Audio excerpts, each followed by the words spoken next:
The scariest moments of your life are unexpected.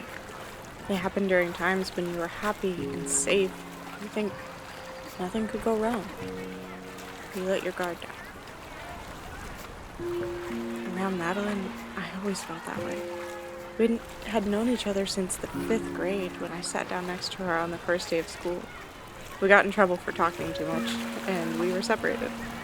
And we haven't been since. So it was hard to accept that we wanted to go to different universities. She wanted to soak up the sun by the ocean in California, and I was looking forward to cloudy days at Washington State. What do you do when the person that's been by your side for so long suddenly isn't? We were both sad, but we tried to keep the rest of our time left together fun and light, so Madeline invited me to hang out. It was like any of the other thousands of times we hung out, but a little more melancholy. To my surprise and reluctance, she took me to the lake. I'd prefer to stay in and watch a movie. Not to mention I had a fear of water ever since I nearly drowned at a water park when I was 5. Since then, I've found comfort to be safely grounded on land.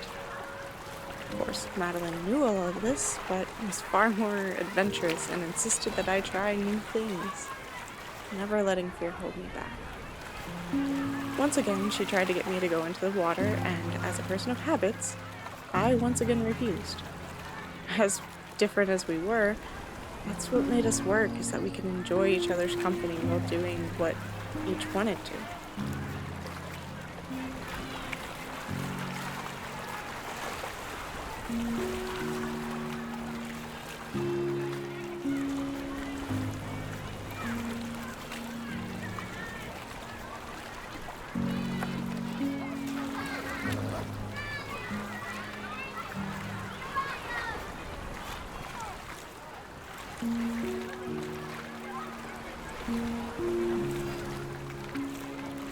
Under the shade of a tree, with a little sunshine coming through the branches, I stretched out on the warmth of the beach towel, writing in one of my favorite notebooks.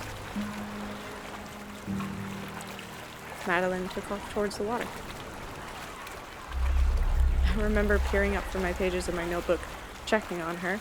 She was yelling, arms flailing. I stood up and dropped my notebook, running to the edge of the water, but by the time I had, she stood in the water laughing.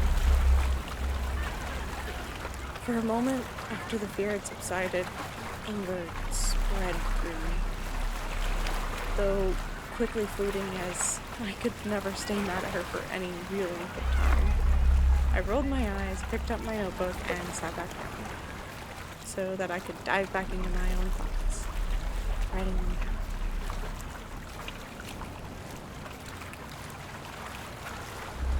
What I failed to notice was that she went further out to deeper waters. She was a good swimmer. Perhaps the wave got too big from a boat. Could she have possibly tired herself out? Panicked?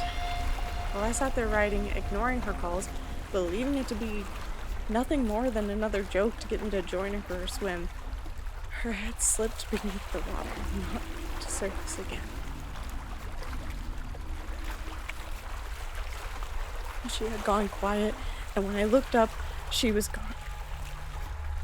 My heart beating out of my chest, panic setting in, eyes frantically searching the water for any sign. I think I saw an arm. I'm not sure, but I suddenly knew where she was, and I didn't hesitate for a moment. Swimming as if I had every day of my life, dove underneath, held my breath, pulled her up onto the shore.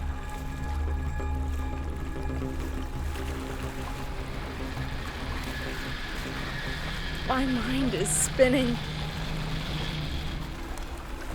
She wasn't moving.